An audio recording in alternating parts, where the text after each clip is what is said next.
2024 সালের এই দিনটা বিশেষ করে আমাদের সংগঠনের জন্য ছিল খুবই স্পর্শকাতর।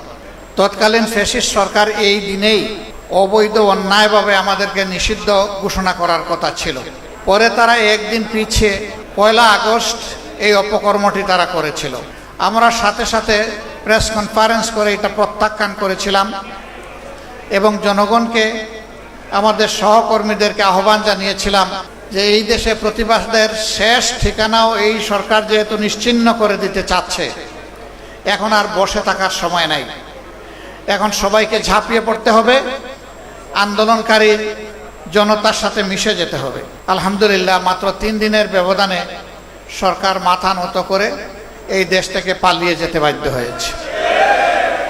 তারা আমাদেরকে নিষিদ্ধ করেছিল 1 আগস্ট, আর দুপুরে রান্না ভাত ফেলে তারা চলে গেছে 5 আগস্ট।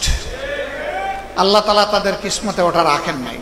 তারা ধারণা করেছিল অতীতের মতো 15.5 বছর যেভাবে মানুষের উপর অত্যাচার নির্যাতন করেছে, এই যাত্রায় তারা ফ্যাসিবাদী কায়দায় সেই আন্দোলন দমন করে দেবে।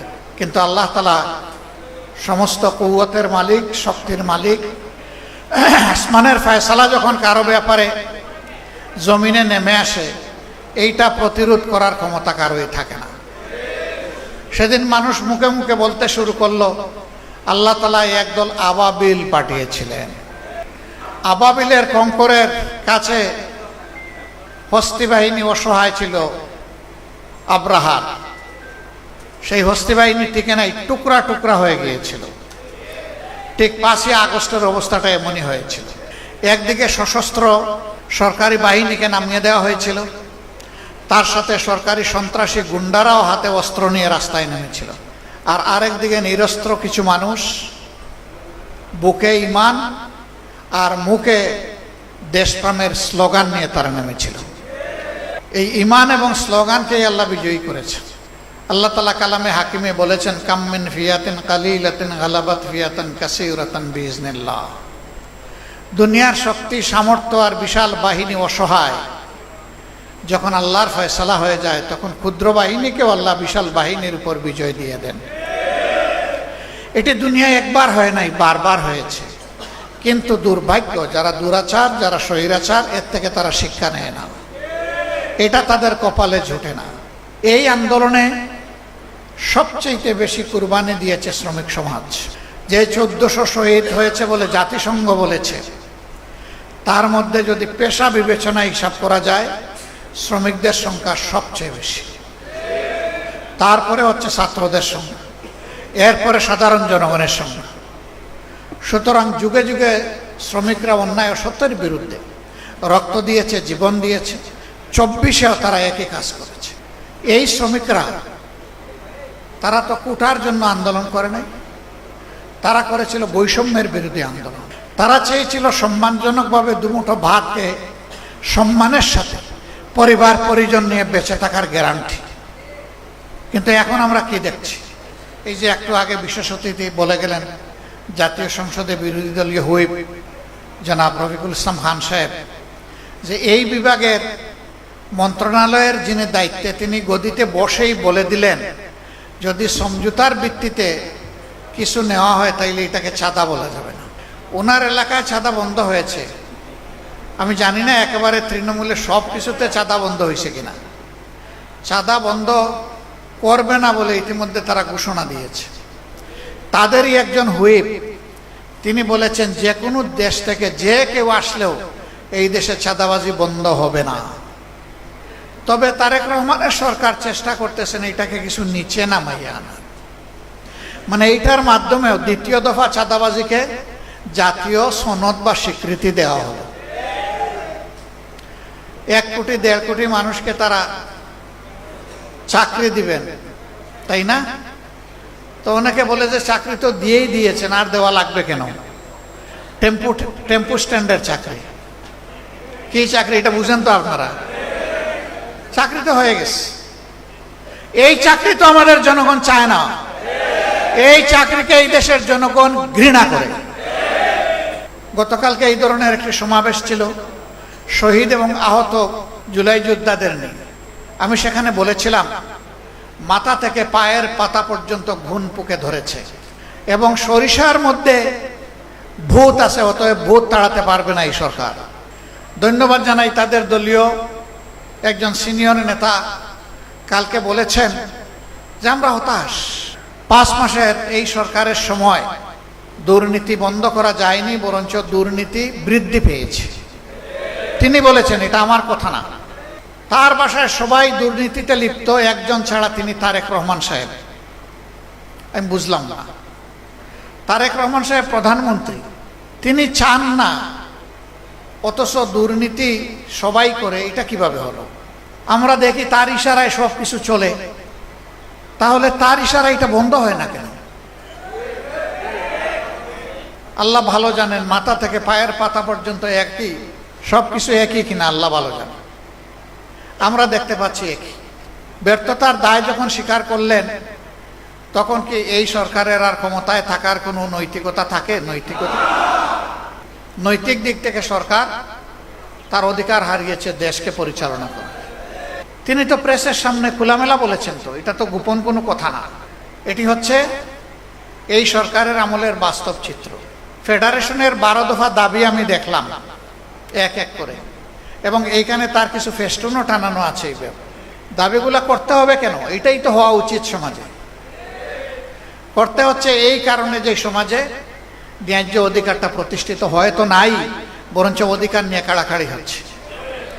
চাঁদাবাজদের হাতে যেখানে সেখানে পরিবহন শ্রমিকরা তারা নাজেহাল হচ্ছেন। চাঁদা দিতে অস্বীকার করলেই তাদের উপর বিপদ নেমে আসছে, তাদেরকে মারধর করা হচ্ছে, আহত করা হচ্ছে, গাড়ি ভেঙে দেওয়া হচ্ছে। কারা করছে? সরকারি দলের লোকেরা করছে, এটা পরিষ্কার। আমরা আপনাদের দাবির সাথে সম্পূর্ণ একমত, এবং আমরা পরিষ্কারভাবে বলতে চাই, এই বাংলাদেশ থেকে ইনশাআল্লাহ ভূত তাড়ানো হবে। রক্ত তো সবাই মিলেই দিয়েছি। আমরা জুলাইয়ের এই অর্জনকে নিজেদের দলীয় অর্জন হিসাবে কখনো দাবি করি না এবং করব না। এই অর্জন 18 কোটি মানুষের অর্জন। আমি সকলকে অনুরোধ করব, এককভাবে কেউ যেন এর কৃতিত্ব দাবি না করেন। ব্যক্তি হোক, দল হোক, গোষ্ঠী হোক, এইটা কারো একার নয়। 10 মাসের যে সন্তানকে মা কুলে নিয়ে রাস্তায় নেমে এসেছিলেন, ওই সন্তানের দাবি কি ছিল? ওই সন্তানের দাবি তার মায়ের মুখ দিয়ে বের হয়ে এসেছিল যে আমার সন্তান আগামীতে একটা বৈষম্যহীন বাংলাদেশ দেখতে চায়। অতএব এটা কোনো গোষ্ঠীর আন্দোলন ছিল না, 18 কোটি মানুষের আন্দোলন ছিল। অনেকে বলেছেন আমাদের দলের এতজন শহীদ হয়েছে। আমরা বলি যে শহীদরা কোনো দলীয় সম্পত্তি নয়, শহীদরা জাতির সম্পদ। একবারের জন্য জামাতে ইসলামী বলে নাই যে আমাদের এতজন শহীদ হয়েছে। আমরা প্রতিজন শহীদকে সম্মান করি এবং জাতির সম্পদ হিসাবে তারা সবাই আমাদেরও সম্পদ। আহত পঙ্গু যারা হয়েছেন তারা এখনো কষ্টে কাতরাচ্ছেন। বুলেট পিলেট শরীরে নিয়ে তারা রাতে ঘুমাতে পারে না, কাজকর্ম করতে পারে না, অকাজ হয়ে পড়েছে। তাদেরকে যেভাবে স্বীকৃতি এবং সম্মান দেখানো উচিত সেটা দেখানো হচ্ছে না। আমরা পরিষ্কারভাবে দাবি জানাই, অবশ্যই জুলাইয়ের শহীদ এবং জুলাই যোদ্ধাদেরকে তাদের প্রাপ্য সম্মান দিতে হবে। যদি তাদেরকে তাদের প্রাপ্য সম্মান দেওয়া হয়, তাহলে মায়েদের গর্ভে আরো বেশি বেশি করে বীর জন্ম নেবে ইনশাআল্লাহ। আর যে জাতির মায়েরা বীর সন্তান জন্ম দেবে, সেই জাতি বিশ্বের কোনো দানবের কাছে মাথা নত করবে না। আমরা কোনো আধিপত্যবাদের কাছে মাথা নত করব না। অনেকে আমাদেরকে পার্টি ননগ্রাটা, মানে তাদের দেশে এই পার্টিকে তারা বরণ করবে না বলে ঘোষণা দিয়েছে। আমরা এগুলা কেয়ার করি না। আল্লাহ তাআলা বাংলাদেশে জন্ম দিয়েছেন, এই বাংলাদেশের লাভ ক্ষতি হচ্ছে আমাদের লাভ ক্ষতি। এই বাংলাদেশ নিয়েই বাঁচতে চাই, এই বাংলাদেশের জনগণের জন্য লড়াই করতে চাই, এই বাংলাদেশের জনগণের হাতে হাতে তাদের অধিকার তুলে দিতে চাই। এর আগ পর্যন্ত আমরা থামবো না ইনশাআল্লাহ। সম্মানিত ভাইয়েরা, আপনারা সব জায়গায় রুখে দাঁড়ান। আপনি রুখে দাঁড়ালেই আপনি বাংলাদেশ। আপনি মাথা নত করলেই একদম সর্বনাশ। এই হারা যাবে না, জিততে হবে ইনশাআল্লাহ। অশুভ শক্তির বিরুদ্ধে বুক টান করে লড়েই জিতবো ইনশাআল্লাহ। এবং এদেশের মানুষের অধিকার আমরা ছিনিয়ে আনবো। ধানাই পানাই করা হচ্ছে গণভোটের রায় নিয়ে। আমাদের স্পষ্ট কথা, এই রায় মানতে হবে। 70% জনগণ রায় দিয়েছে। যদি গণতন্ত্রে বিশ্বাস করেন এবং নিজেদেরকে গণতন্ত্রের দল এবং সরকার মনে করেন, তাহলে 70% মানুষের রায় অবশ্যই মানতে হবে। এই রায় অস্বীকার করার মানে হচ্ছে জনগণকে অপমান করা। জনগণের অপমান আমরা বরদাস্ত করব না। আমরা কথা দিয়েছি লড়ে যাব ইনশাআল্লাহ। আমরা কথা দিয়েছি বিজয়ী হব আল্লাহর সাহায্যে বিইজনিল্লাহ। আল্লাহ সবসময় ন্যায় এবং হকের পক্ষে থাকেন, মজলুমের পক্ষে থাকেন। আমরা আগেও মজলুম ছিলাম, এখনো মজলুম, আপনারা বুঝতে পারছেন। আমাদের বিরুদ্ধে হাজার ষড়যন্ত্র হচ্ছে। মহান আল্লাহ আমাদের জন্য যথেষ্ট। হাসবুনাল্লাহু নি'মাল ওয়াকিল, নি'মাল মাওলা ওয়া নি'মান নাসির। আমরা আল্লাহর উপর চূড়ান্ত ভরসা রাখি, আল্লাহর সাহায্য চাই এবং আল্লাহর জন্য মরতেও চাই, জীবন দিতে চাই। আল্লাহর হুকুমে এই মানবতার জন্য আমরা জীবন দিতে চাই। এই জীবন দেওয়াকে গৌরবের মনে করব যদি মানুষের অধিকারের জন্য লড়াই করে আল্লাহ তাআলা আমাদেরকে কবুল করে। সম্মানিত ভাইয়েরা, আপনারা আজকে চলে যাবেন, কিন্তু একটা শপথ নিয়ে যান যে জীবনে নিজে কোনো অন্যায় করবেন না, আর কোনো অন্যায়কে প্রশ্রয় দেবেন না। যদি এই শপথ নিতে পারেন, তাহলে আল্লাহর ওই কালাম, এই কালামের কেরামতি দেখবেন ইনশাআল্লাহ। কাম মিন ফিয়াতিন কালিলাতিন গালাবাত ফিয়াতান কাসীরাতান বিইজনিল্লাহ। এখন যারা দেশ শাসন করছেন, 8 তারিখ যখন আমাদের উপদেষ্টা মহোদয়ারা যখন শপথ নেন, আমার পাশের চেয়ারে বসা ছিলেন একজন গুরুত্বপূর্ণ নেতা। তিনি আমাকে জিজ্ঞেস করতেছেন, এটা কি দেখলাম? আমি বললাম, আপনিই বলেন। তিনি বললেন, এইটাই মিরাকল, এইটাই আল্লাহর কুদরত। আমি বললাম যে এখানে আমাদের কারো কি কোনো বড় অবদান আছে? তিনি বললেন, না, সমস্ত অবদান আল্লাহ তাআলার। তো সেই তখন বললেন, তো এখন এটা ভুলে যাচ্ছেন কেন? এখন সিন্নির বাঘ পাটোয়ারা নিয়ে ঝাপটা ঝাপটি করেন কেন? সেই আল্লাহকে ভয় করুন, যে আল্লাহ মহা বিপদ থেকে এই জাতিকে রক্ষা করেছেন। হঠকারিতা করে জাতির কপালে এইরকম মহা বিপদ ডেকে আনবেন না, তাহলে ইতিহাসের রাস্তা করে নিক্ষিপ্ত হবেন। পরিশুদ্ধ হন, সৎ পথে চলুন, দুর্নীতিকে কঠোর হস্তে দমন করুন, চাঁদাবাজি নির্মূল করুন। কথা দিচ্ছি, আমরা 18 কোটি মানুষ আপনাদেরকে সাহায্য করব। কিন্তু জনগণের আকাঙ্ক্ষার বিপরীতে চললে এদেশের জনগণ এবং আমরা কাউকে ছেড়ে দিয়ে কথা বলবো না। আল্লাহ রাব্বুল আলামিন আমাদেরকে সেই শক্তি দান করুন। বাংলাদেশ ইনশাআল্লাহ মুক্ত হবে, তবে হয়তো তার জন্য আরো বড় কোনো ত্যাগ স্বীকার করতে হবে।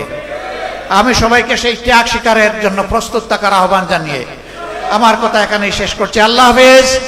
বাংলাদেশ জিন্দাবাদ। বাংলাদেশ সড়ক পরিবহন শ্রমিক ফেডারেশন জিন্দাবাদ। আসসালামু আলাইকুম ওয়া রাহমাতুল্লাহ। আসসালামু আলাইকুম ওয়া রাহমাতুল্লাহ। সুপ্রিয় দর্শক, বাংলাদেশ জামাতে ইসলামীর ত্রিবার্ষিক জাতীয় সম্মেলন 2026 অনুষ্ঠিত হয়েছে আজকে। তো ওই অনুষ্ঠানের প্রধান অতিথি হিসেবে উপস্থিত ছিলেন আমিরে জামাত ডাক্তার শফিকুর রহমান। আমিরে জামাতের বক্তব্যের ভিডিওটাই আপনারা দেখলেন। তো আমিরে জামাতের কথাগুলো আপনাদের কাছে কেমন লেগেছে তা অবশ্যই কমেন্ট করে জানিয়ে দেবেন। ভিডিওটা ভালো লাগলে শেয়ার করবেন। সকলকে ধন্যবাদ। আসসালামু আলাইকুম ওয়া রাহমাতুল্লাহ।